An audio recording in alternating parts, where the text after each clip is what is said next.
ओषा व्रतरे हो बा एमिति खरा दिन पाई हेउ मात्र गोटे ग्लास जदि एथरु पी देबे ना आपनकर मन आत्मा पूरा शांति हो जिवो आ आपनको एनर्जी मिलवा सहित एकदम फ्रेश फील करिवे।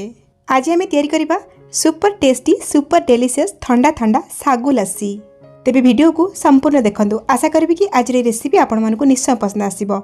नमस्कार, लता ओडिया किचन रे आपण समस्त को अनेक अनेक स्वागत।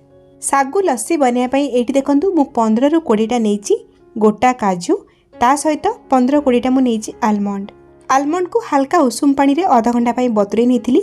आ बतुरी गला परे तार चोपा को बाहर कर नेची। एबे हमें काजू आलमंड को मिक्सी जार रे दे दबा। यह सहित लस्सी रे भला फ्लेवर आनिया पई आमे 2टा गुजराती आ आधा चामच रा दबा गोटा गोलमरीच। ता सहित आमे मिठा पई व्यवहार करबा मिश्री रो। एठी मु मिश्री को गुंड करके 5 ରୁ 6 चामच नेची। मिश्री जगह आपण माने चीनी बा गुड़र व्यवहार करि परिबे। आ मिठा आपण माने निज हिसाब रे कम अधिया करके नेबे। एबे हमें एई सब जिंस को ग्राइंड करके नै आसीबा। एमिति करबा द्वारा काजू आलमंड भलो भाबरे गुंड होई पारिबो। एबे हम एथिरे ऐड करबा दही। बेसी खटा दही नेबेनी, फ्रेश दही नेबे। एठी मु 250 ml रो नेइची फ्रेश दही। मु एठी जेत्तिकी परिमाणर सामग्री सब नउची 4 ରୁ 5 ग्लास लस्सी आराम से तयारी होई पारिबो। दही को मिक्सी जार दे सारा परे आम एथरे ऐड करबा नड़िया। एठी मु फाळे नड़िया को कोरिकी नेइची। एबे हम एथरे ऐड करबा सागु, जहाँकि आमर ए सागु लस्सीर मुख्य सामग्री। एठी मु गोटे छोट गिना बा 70 ग्राम रो नेइची सागु। सागु गोटे गिना को मु भल भाबरे धोई सारा परे सेथिरे 1.5 गिना पानी देकी आकु 5 ରୁ 6 घंटा पई बतुरिया पई छाड़ी दिथिली। सागु एठी भल भाबरे बतुरी जाईची। आपण माने केते लस्सी बनेबे से हिसाब रे सब सामग्री कम अधिया करके नेबे। सागु को मु मिक्सी जार दे देइची। एबे हमको दरकार हबो पाचिला कदली। एठी मु छोट साइज रो 3टी कदली को छोट छोट करी काटिकी मिक्सी जार दे दोची। लस्सी हमर एकदम ठंडा ठंडा लागिया पई आमे एथरे किछि बरफ खंड दबा। आ हमको दरकार पड़िबो छेनार। एठी मु आधा लिटर क्षीर को छेना छिडेकी नेइची। बिना छेना रे मध्ये आपण माने बनै परिबे, किंतु छेना देले बेसी स्वादिया लागिबो। आहुरी स्वादिष्ट करिया पई आपण माने एठी खुआ मध्ये देई परिबे। तो एबे हम सब जिंस को ग्राइंड करके नै आसीबा। तो देखंतु मु ग्राइंड करके नै आछि।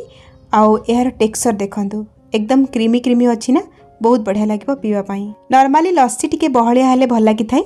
जदि आपनको पतला पसंद ताले आपण माने ठंडा पानी बा ठंडा क्षीर देकी कंसिस्टेंसी एडजस्ट करनेबे। एबे हमें लस्सी ग्लास को डेकोरेट करि नबा।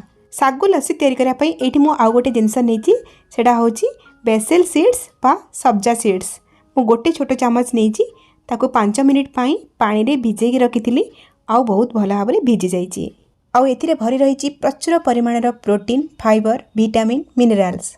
एहा सहित इम्यूनिटी सिस्टम को मध्ये एहा स्ट्रांग करथाय। जेहेतु कैलोरी कम थाए एथिरे वेट लॉस करिया पई मध्ये बहुत भल।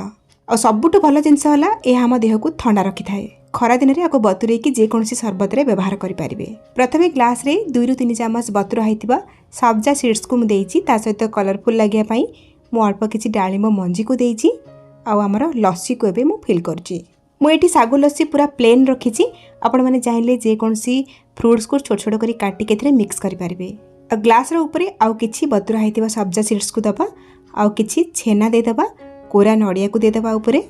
देखिबा को जेते लोभनीय लागिबो बा आखि को जेते सुंदर देखा जिवो, खाइबा को मध्ये सेते भल लागिबो।